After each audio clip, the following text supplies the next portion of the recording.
Tucker comes up. Kyle Tucker. This time they're going to send it off.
Good evening, good afternoon, good morning, whenever the fuck you're watching.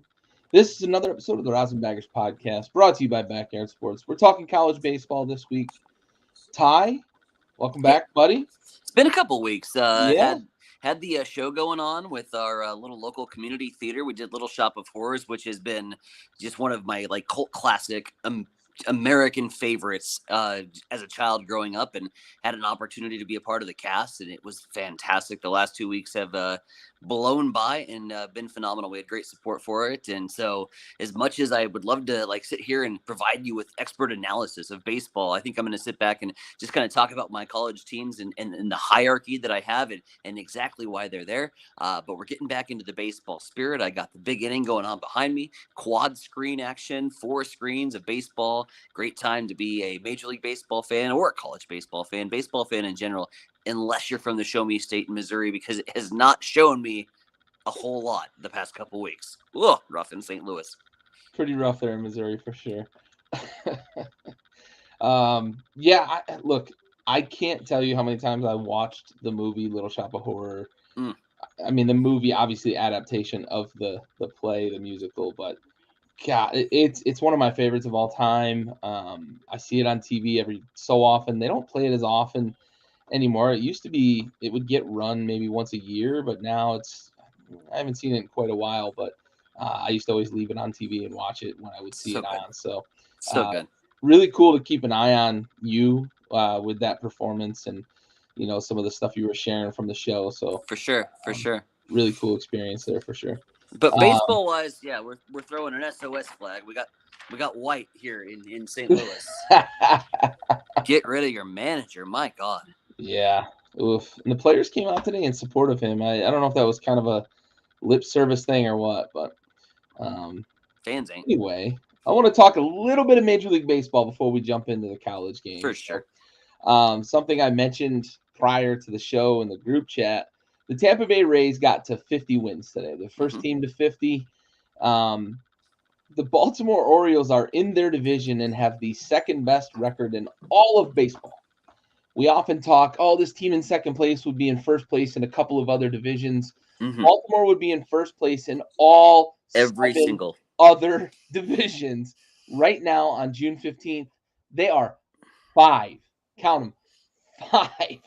games out of first place because the Tampa Bay Rays, who started the season on an historic pace, have kept up the torrid pace. They're a little behind the 116. We're not going to talk that number yet. No. They're not on watch yet because they are a little behind pace. But good grief, if you're an Orioles fan, what else can we do? They've won 43 fucking games in the middle of June.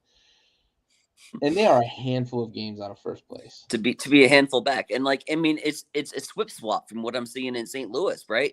St. Louis is 5.5 out, and they've had a horrid season, and they're still in the race for the National League Central because that's just a trash division. It's mind blowing. But for Baltimore, again, I got to give credit where credit is due. You watch this front office and what they did, and we all questioned it, and the pundits all questioned it. Did Baltimore make enough moves to put themselves in a position where they could make a run at it. And none of us thought they did. We all thought they should have been bolder and stronger in offseason. So credit their front office for knowing their guys, knowing what they have, and knowing their capability. They have impressed and exceeded my expectations this season. Absolutely. All right, well, let's shift gears. Let's get back on topic. We're talking college baseball for at least one more week here on the podcast. We've got the College World Series all set, the 8 teams going to Omaha. We've got some of the kind of perennial names you might expect to see, that the SEC teams there with Tennessee and LSU. Florida's in. Maybe some names you wouldn't expect in Oral Roberts, TCU even. Wake Forest being the number 1 overall seed, a little bit surprising there. Yeah. They took care of fucking business in their regional, just obliterating the Blue Devils. Virginia beat Duke, but Yep. Wake Forest ran roughshod in their regional. Virginia getting by Duke after losing game 1 in Charlottesville, and then Stanford obviously winning that thrilling game 3 against Texas. And I know you've got a little something to say about horns down, maybe? Oh, horns down, buddy. I listen, I hate all things Texas. I always have. And the burnt orange especially, because there's still 1 second on that clock. In my mind, we've never played the game that clock expires and we win. I've always hated Texas, so it's been passionate. And then you throw in TCU, and then Texas Christian. They're blue blood in baseball. Unfortunately, like, my hatred for them is because they knocked out LSU one year in the College World Series, and it broke my heart. And I've had a passionate hatred for TCU since. But back on Texas, back on horns down, was that not the most? It was wild. It was bizarre. It was bad baseball. But was it not the most entertaining game that we have watched in a long time in the college? I'll say World Series, but the college postseason.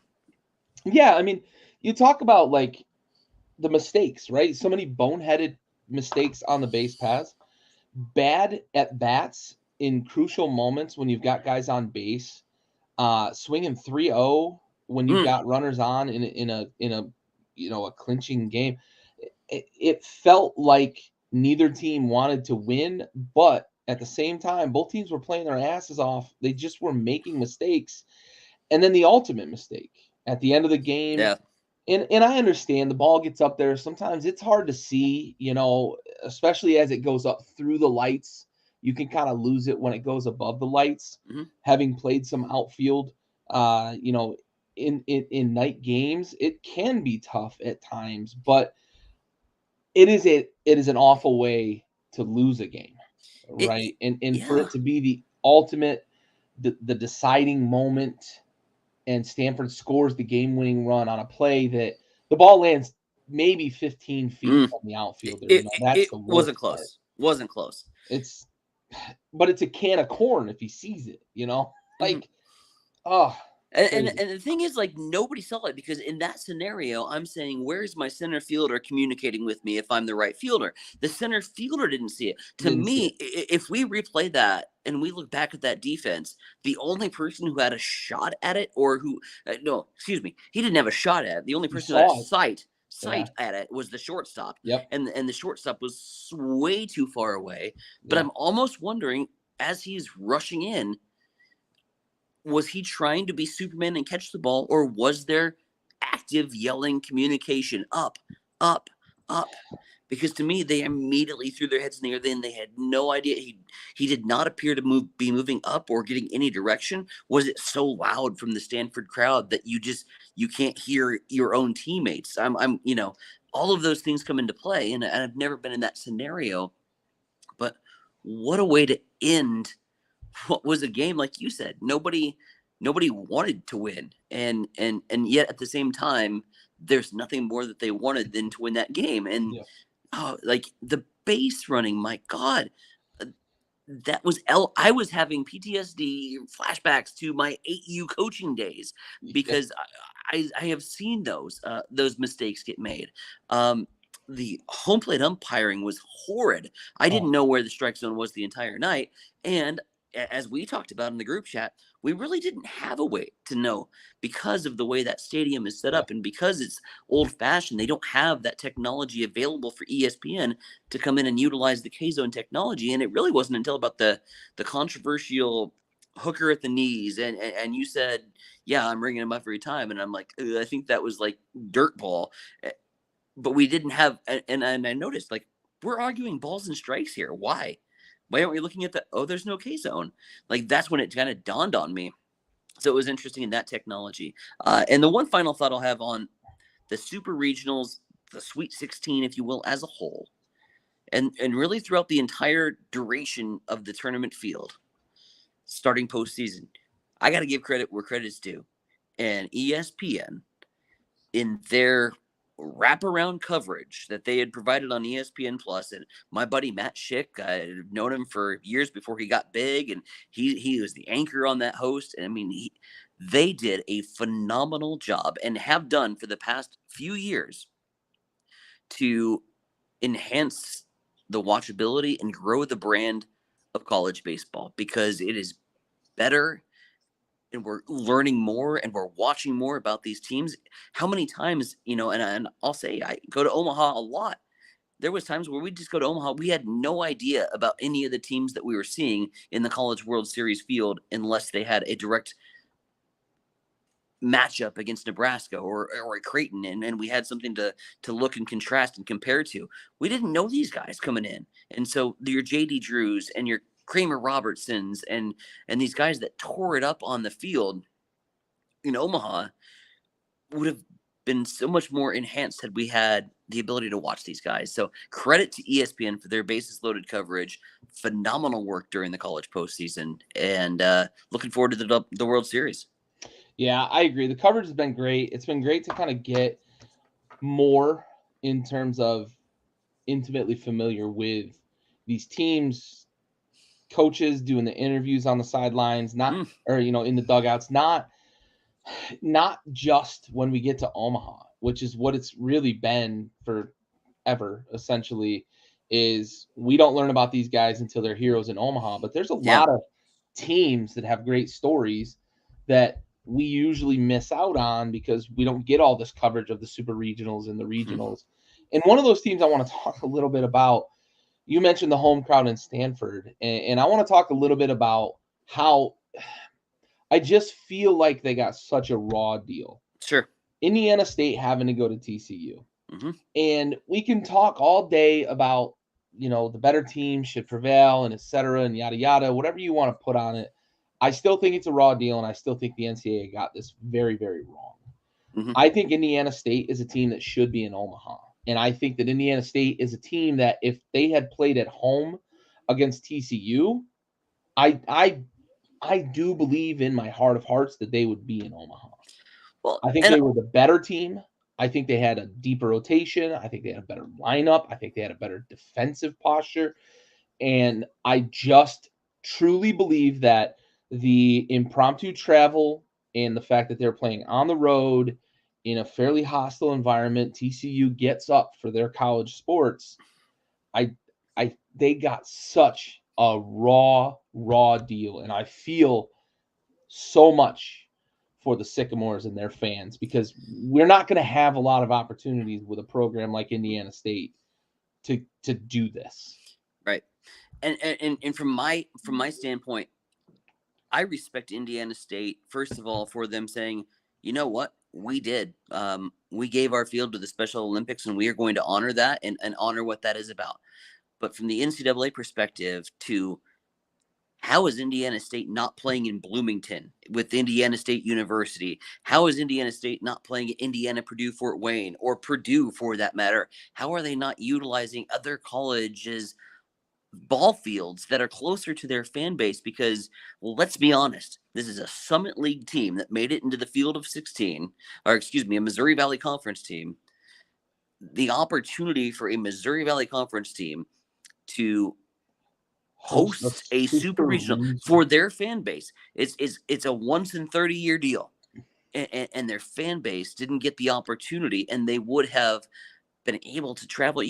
You're not going to be able to swing that visiting fan base. It would have been an electric atmosphere, and I think it would have provided something more special if it's in their home state. Mhm. I understand, and they absolutely got it wrong. Neutral site, if anything, but bring the fans Yeah. from You both sides. can't go to TCU. That's not the solution. That's the very last one. Yeah. TCU should have to travel at some point in that. Right. It was a raw deal. It was, and it anchors TCU on my hierarchy of favorite college baseball teams here in the World Series, and we'll talk about that when we preview the show. Well, let's get to it then. Let's bring up the bracket here, and let's start. We'll start at the top right with the number 1 overall seed. We're going to save TCU for last, so we're going to Sure. go clockwise, starting from the top right. Wake Forest brings their hot bats, 22 runs in their last game. I think they scored 31 total in their 2 super regional games where they just Rake Forest. I think you put it on Facebook. Yeah. Called them Rake Forest. We're going to continue that here on the show, but does Stanford have enough juice to compete with Wake Forest? Did you watch their pitching? They're not deep, and you get past the 6th inning, and if Stanford again, it's on the offensive side. You mentioned Wake Forest's offensive accolades, and it's true. Stanford is going to have to score 10 to beat them, and with Stanford's pitching that I saw on display in that Texas Super Regional, Wake Forest might put up 25. They legitimately could run that offense through this group, and I wouldn't have to worry about Wake Forest pitching, but it's solid. And that's the other thing is, everyone talks about their bats because their offense is very impressive, but look at the other side of that score line. It's not as if Wake Forest has given up runs either. Yeah, they're not winning 22-20. Right. This is a solid baseball team. The one saving grace and the one name I think for Stanford is that Bowser, who hit 3 home runs in 3 games in the super regional competition. That's really impressive, but it's a one-man show, and he's the cleanup guy for a reason. I think Wake Forest cleans up with Stanford. Yeah, I agree. It's the pitching for me. Stanford, 1, can't throw strikes, and 2, when they do throw strikes, they can't miss bats. They were playing a Texas offense, which is above average, but not great. And this Wake Forest offense is unbelievable. They are phenomenal. They have bats 1 through 7. They can get it out of the yard, and then 8 and 9. I think both of those guys are batting damn near, if not over 300. I don't know what they ended up coming out of the super regional, but those 2 guys at the bottom of the lineup are setting it up for the top of the lineup. So Wake Forest, too deep, too many bats. Stanford's pitching. I mean, you had a guy in the super regional, and now I forget his name, but he's starting to argue with the ump after a 4-pitch walk where, Right. to be honest, like the first pitch that he was complaining about wasn't all that close. Wasn't all that close anyway. So 4-pitch walk and they yank him. The leash is obviously short. And I know when you're in a do or die game like that, you're going to have a little shorter leash, but it's clear to me that, Stanford doesn't have a lot of confidence in that rotation, in that bullpen beyond the old boy with the rubber arm, 153 fucking pitches. Holy shit. So 5th-year senior, he's going to give it all, but they just don't have anything behind that, to be honest. And this could get ugly. This could be a 15-20 run game easily, if not, if Stanford's going to struggle the way they struggled against Texas, this 25 is certainly reachable. All right, going to the bottom of the right side of the bracket here, we've got Tennessee against LSU, a matchup of 2 SEC teams. I think this might be maybe the most evenly matched matchup. Maybe the next one we're going to talk about is pretty evenly matched as well. But LSU's a national seed. Tennessee's an unseeded team. But I think we know what Tennessee is, right? And they're not going to go away quietly. They've got bats. They've got loud bats. They've got some good pitching that they can throw at it. They've got an okay bullpen that they can throw at it as well. This isn't going to be a cakewalk for LSU, is it? No, it's not, because and here's the other thing. And credit LSU, they do the same damn thing. But when I've watched Tennessee baseball this year, they go 150 miles an hour until the 27th out is made. And they don't care if they're down 7. They're going to give you everything that they've got in that car, and they're going to be peaking at the limit at 27 ounce. There's no rest, and again, it's the same as LSU. They play the exact same style of baseball. It's balls to the wall for 27 ounce, and you can't discredit that at any point in the game. If it's 4-run game, 5-run game, I don't care. A comeback is right around the horizon, or very well could be, with the attitude and the effort that both these teams play. And that's credit to SEC baseball. They do such a phenomenal job in terms of just their product as a whole. But on the preview for me, like, I hope it's a runaway for LSU.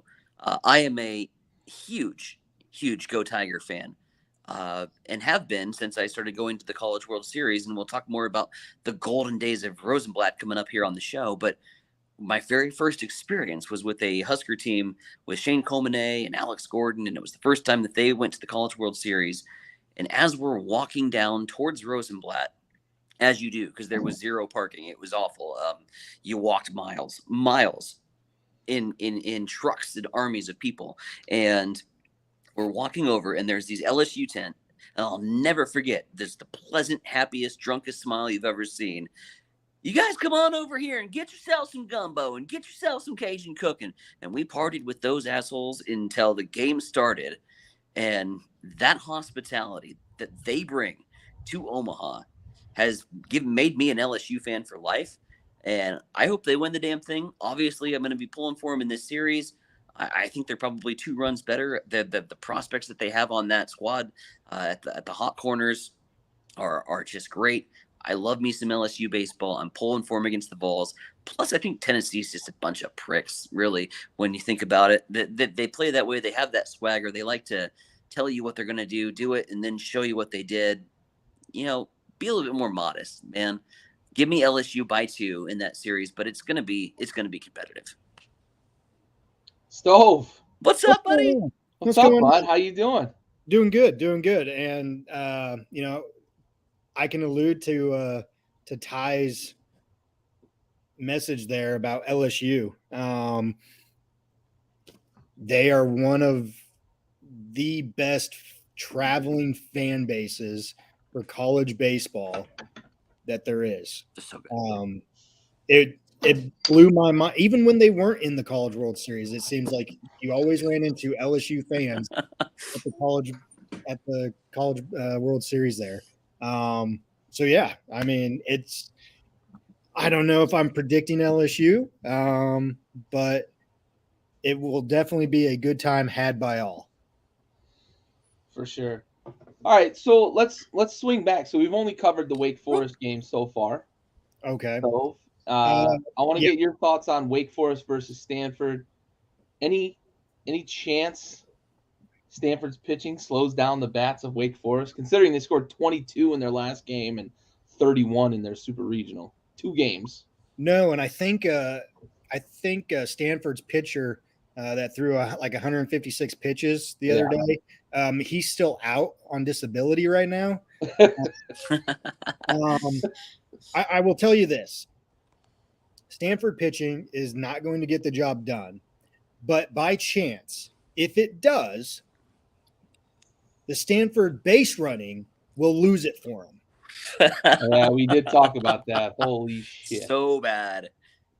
Just awful against Texas, especially. Yeah, awful. So give me Wake Forest by 5. Yeah. Lay the runs. I set the line at 6.5. I really do. I think it could get out of hand. Yeah. Yeah, it could. For sure. So you got Tennessee LSU, Stove? I'm going with Ty on this one. I'm going LSU. Tennessee's just not the Tennessee team that they were last year. Mm-hmm. And to me, there really hasn't been like that sense of urgency from them. Even in the SEC tournament and then regionals, they have that bad game. Yeah. That bad. And against Southern Miss, they were getting down early to Southern Miss in all 3 games. Yeah. So I just you can't do that with a LSU team like this. Well, they've played the max games too. Yeah. They've played. Actually, I take that back. I think they've played one less than the Max because they won their first game, but then lost and had to battle back. But they've played basically almost the Max games here in the regional and super regional. And at this time of year, man, you're going to wear out pitching. You're going to wear out arms. You're going to wear out your bullpen that way, especially having to battle back like that. Yep. It's taxing. It's tiring. Hot summer days. And it's not going to get any cooler in Omaha. The weather's supposed to be really fucking warm these first couple of games, at least until the weather changes, because we all know how the Midwest and Northeast are. But we'll get one thunderstorm in for sure. Yeah, because we can't have a College World Series without a lightning delay and a severe thunderstorm. Yep. But you also look at LSU, and they feel like throughout the season, they've kind of felt like the most complete team with one question mark, and that was their bullpen, right? Yep. At times, their bullpen was really good. At times, their bullpen was a liability. Through the regional and the super regional, knock on wood if you're an LSU fan, that bullpen has been better, and that bullpen has not been a problem for them. And if they get good production out of that bullpen, it's hard to look at any of these teams and say, they can go toe-to-toe with LSU, and they're going to have the advantage. Yeah. So I'm with you, too. I've got LSU here in this matchup with Tennessee, and we'll see how things play out as we get deeper into the bracket. Obviously, arms are going to get used up and stuff. But all right, well, let's shift over to the bottom left here, going clockwise. We're going to save TCU so Ty can shit on him here in a minute. But appreciate you. Let's look Virginia and Florida. And, to be honest, Stove, when we talked about last week, looking at the super regionals, I've got to eat some crow on this, or I'll eat some gator on this one, because you and me both. Yeah, I mean, I said I don't believe in Florida, and what do? They fucking sweep their super regional. Yep. We were the first day of supers. We were over. We had a bad opening day. We got right on the back end, but we had a bad opening day. A very bad opening day. Yes, yes, absolutely. But, man, Stove, I'm going to go to you first on this one. Virginia, Florida. What do you got in this matchup?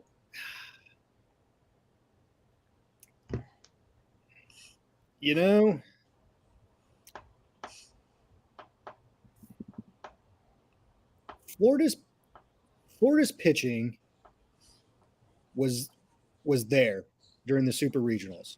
Aside from first couple innings of game one, their pitching was pretty dominant. Yep. Kept the South Carolina hitters off balance. Had them guessing at pitches and everything. They didn't use a lot of their bullpen. I would probably say this series right here, or this matchup between Virginia and Florida, is probably going to be, aside from Wake Forest, but as far as these two teams head to head, the most rested pitching staff, I would say. Florida's got the bats, man. Florida's got the bats. They got those guys can smash. Yeah.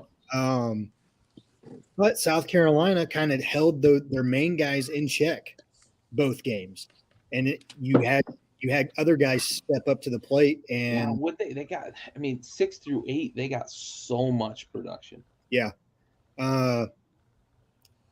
So this will be an interesting one. Unfortunately, it pains me to say it. Yeah. Pains me to say it. Don't say it. Don't do it. But I'm a betting man. I got to go Florida on this one. You suck so bad. I know. Just on this one. You suck so bad. Ty, do you disagree? Hell or yes, do I you disagree. also agree that it sucks you have to pick Florida? No, I disagree wholeheartedly with them. And I'm gonna throw at you. I'm gonna throw something at you, and I'll let you take it from here, Gary, because you were a pitcher. I'm going Virginia. I think they're still the better put together 9 guys on the field And then when you add in the pitching staff, I think Virginia is better as a whole. And yeah, Florida impressed me with how quickly they were able to and how very little they had to dive into their bullpen. And you talk about rested pitching staffs. Okay, so Gary, tell me on this. I'm going to go Virginia. Does rest really matter when you finish on Monday and you don't play again until the weekend? Your entire team's had 4 days rest here. How big of a factor is rest? I put very little on it when you have this much time in between games. I think there's levels to it, right? With rest, I think your starting rotation, obviously you're talking about guys that can get an extra couple days of treatment, get an extra couple days of, groundwork and making sure the mechanics are good. So I think Florida has a slight advantage on that front. On the bullpen side of the house, I think that the longer you sit, the longer you are away from the field, away from that juice, it can be a little bit of a disadvantage, right? Yep. But you mentioned it, right? 4 days rest. Is it too long for both bullpens? I don't know. But I think Stove is right in terms of those top guys in the rotation being completely fresh. I know myself, right? If I had to put myself in this situation, having 6 days versus 4, I think that I would take that, right? Because as a starting pitcher, I would take that because I can get absolutely right. And I know, right, that as a starting pitcher, being in the ballpark isn't what gets you juiced. Mm-hmm. It's that bullpen that you throw before you go into the game on your day to start that gets you juiced. As a relief pitcher, which I was fortunate enough when I played in college especially, I was able to play both roles. I was a closer for my freshman year. I was a starter in the rotation for my junior year or my sophomore year at JUCO, and then I was going to be kind of middle relief until I blew my shoulder out. But as a closer, I want the ballpark. I want to be at the ballpark. I want to be there every day, juiced up, ready to go. So I think there's levels to that rest thing that Florida starting pitching, I think, is going to have a bit of an advantage when it comes to being fully rested, fully fresh. Both bullpens are going to have to find a way to get that mental switch and turn it back on to get back into, okay, I've got to be ready to come into this game.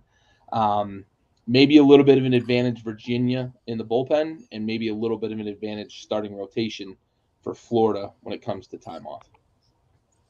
Good stuff. Way to take that ball, man. Yeah. And I will agree with you, Gary, and Ty probably has forgotten, but I was a starting pitcher as well in college.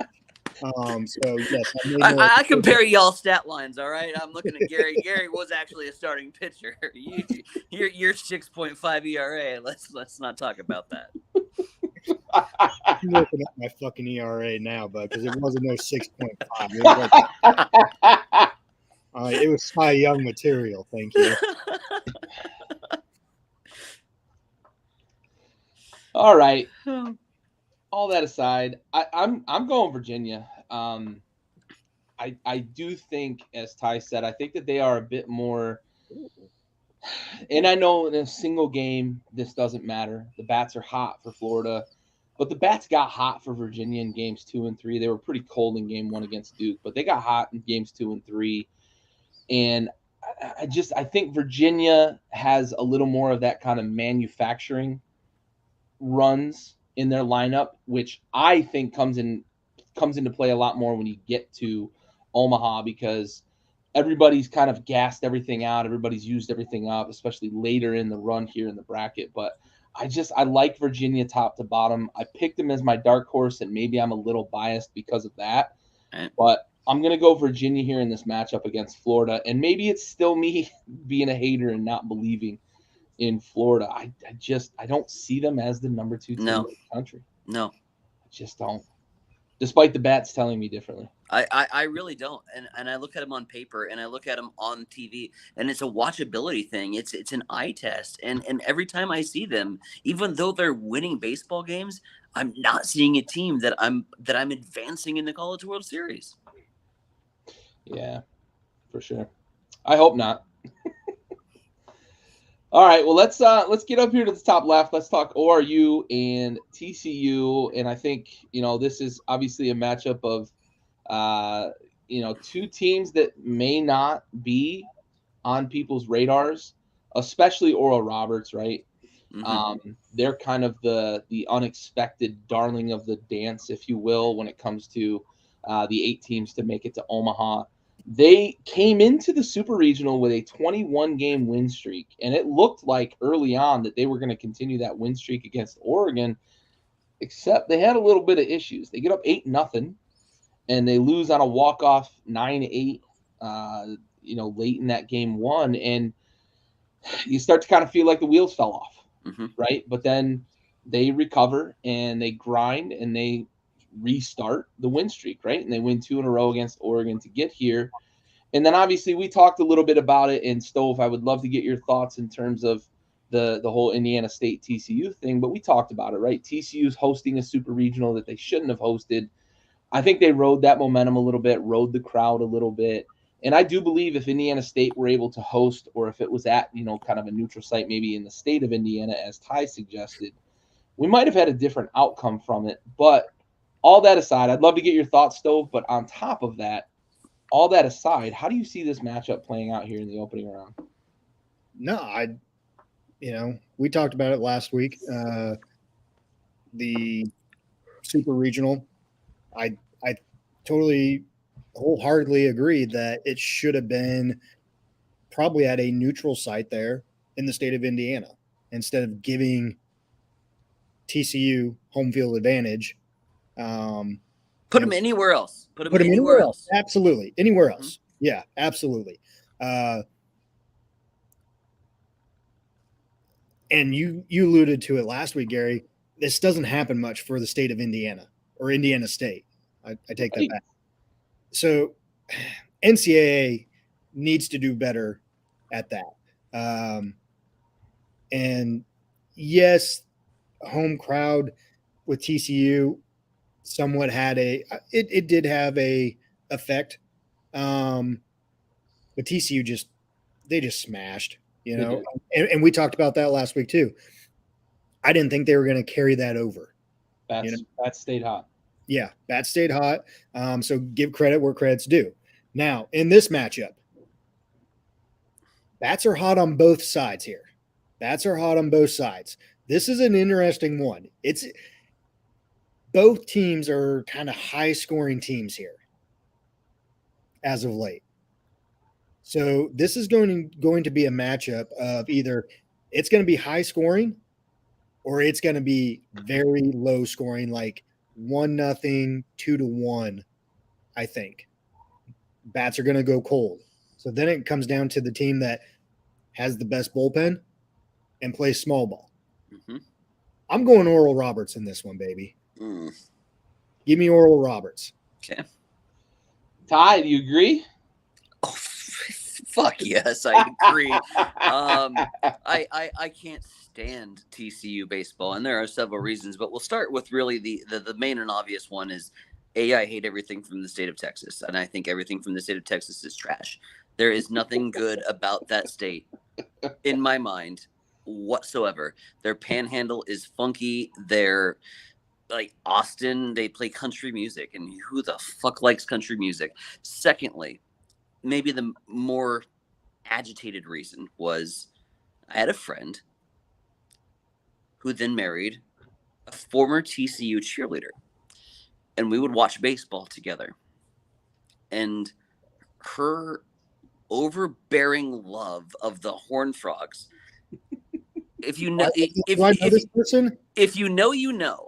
If you know, you know, because there are people that just have like, you can cheer for your team, you can be excited, and then there's people that just go over the top every single pitch, and it's like, you have turned me off of ever being a TCU baseball fan.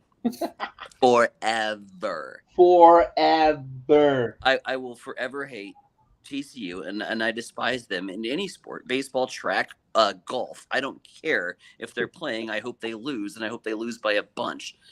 Secondly, and Stove can attest to this, having been at the atmosphere that the College World Series provides.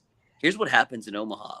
when you're an Oral Roberts, when you're a Dallas Baptist, when you're a team that shouldn't be there because of your conference, and you're a mid-major and you're a little bit of a Cinderella story, the entire stadium of neutrals, which make up a gigantic majority of the World Series, by the way, because the neutrals, we eat up our tickets. We love it. We love going down to the biggest party in college baseball.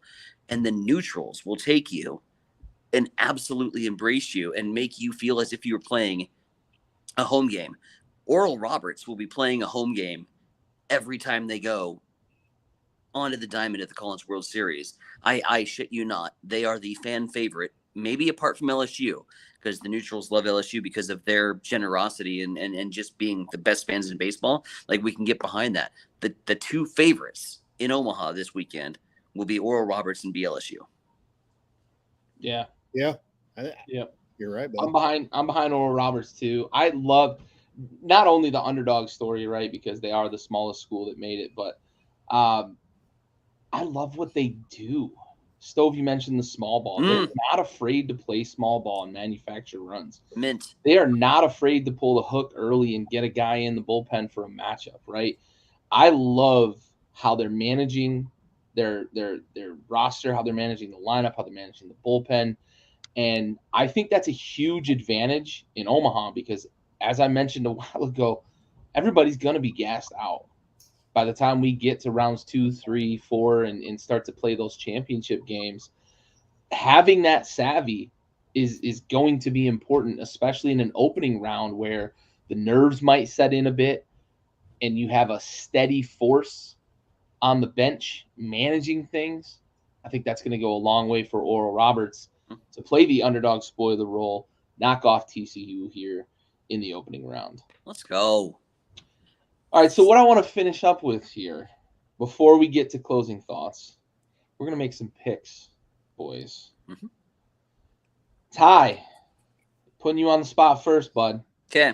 Who you got winning this whole thing? Go Tigers, baby. LSU. I wouldn't want it any other way. I love their lineup 1 to 9. Their bullpen is a concern, but I love the way this team plays baseball, and it is just a microcosm of LSU baseball as a whole. It looks and feels like every LSU team that you've seen at the College World Series: gritty, scrappy, crush. A 3-4-5 middle of the lineup that can absolutely crush. And it's about the next man up mentality, which was really born in LSU. It's if you go down on strikes, the next guy picks you up and the next guy hits a gapper and brings in 2 runs and the train keeps moving. They have that whole team mentality that I just have fully embraced ever since I've been an LSU baseball fan. They'll pick up fan support. They'll be well supported. They'll get jacked being back in Omaha. It's been a while for LSU, to be honest. A long layoff, too long in my mind, because when they're there, baseball's better in the Big O. Yeah, and it's crazy to think that, like, they're not the number 1 seed, but they could potentially. I'm pretty sure they have the consensus number 1. I don't know that there's much debate on who's going number 1. But they might have number 1 and number 2. I agree. I totally agree. And there's some debate on 2, 3, 4, and 5 in terms of where they'll go, team needs, team preference, that sort of thing. But they legitimately could have number 1 and 2 in the draft. Mm-hmm. And they're the national 5 seed, right, coming into regionals, despite having, that much top level talent for sure. Bullpens are important, kids. Yeah. Stove. Who you got winning it, bud? It's very rare, especially in the sports industry, and especially when you come from 2 different backgrounds and 2 different fan favorites here, that you'll see a guy like Ty and a guy like me root for the same team here. Are you okay? Are you sick? Yes. I'm going to add a little caveat here, okay? I'm going to add a little caveat. I do think LSU is going to win it. but I so want to pick Oral Roberts. Yeah. Well, boys, Just I do came it. here. Do it I for came here to pick Virginia.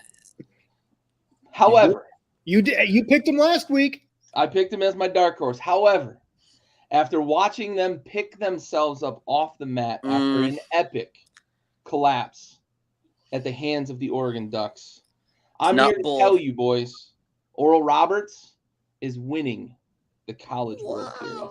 He's doing I it. am taking the high-flying, run-scoring, small ball playing Oral Roberts University to win it all Mass respect. in Omaha. I love what they do. I love how they play the game.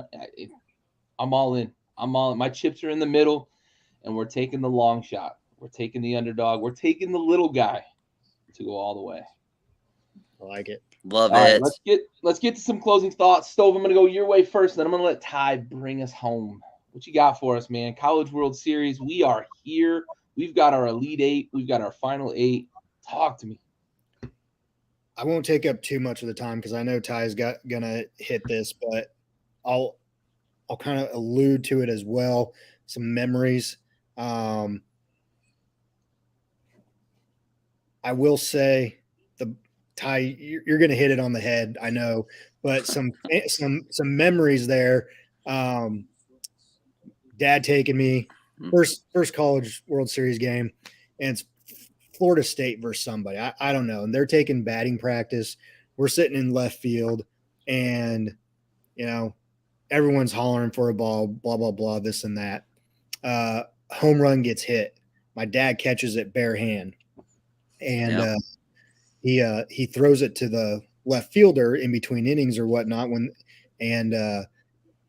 Next inning, left fielder brings it back out, and it has some signatures on it and everything else. To this day, still have it. But also in left field, you would find the Twizzler Man. Twizzler Man came prepared for left field bleachers, baby. He had stacks upon stacks of Twizzlers. He was just handing out. It was like the panel van, except he didn't have a panel van. He had an oasis of College World Series fans with Twizzlers. Twizzler Man. All right, Ty. And the left field bleachers, man. Like that's where we hung out at Rosenblatt, and we hung out literally in the hot June sun. It is the most miserable time without shade, and you brought your waters, and you eventually got to the point where you could bring your beers, and you had an absolute blast, and you knew that you were witnessing truly one of the best spectacles on earth in one of the best atmospheres at one of my favorite places that still makes me emotional to this day. Rosenblatt Stadium, the OG, baby, the original, the history, the trophies, the bronze statues, all of the moments, the Barry Bonds, the JD Trues, the home runs, the walk-offs, and the championship trophies, all at that beautiful, beautiful ballpark that was Rosenblatt Stadium. And one of my biggest regrets in life is not speaking up loud enough, not being maybe mature enough or old enough to stand in front of a city council and say, the fuck you will tear this shit down. They screwed up Rosenblatt Stadium for a parking lot for a zoo. This should have been memorialized. This should have been a museum. This should have been a historical place to go watch and relive the greatest moments of the college game in baseball. And it's a parking lot. Omaha, you had the crown jewel. You had an opportunity, and you failed. And it would have brought them, just like in Field of Dreams, they would have came, they would have paid, they would have walked around, and they would have relived the history of the game in one of the most historic venues that was ever built.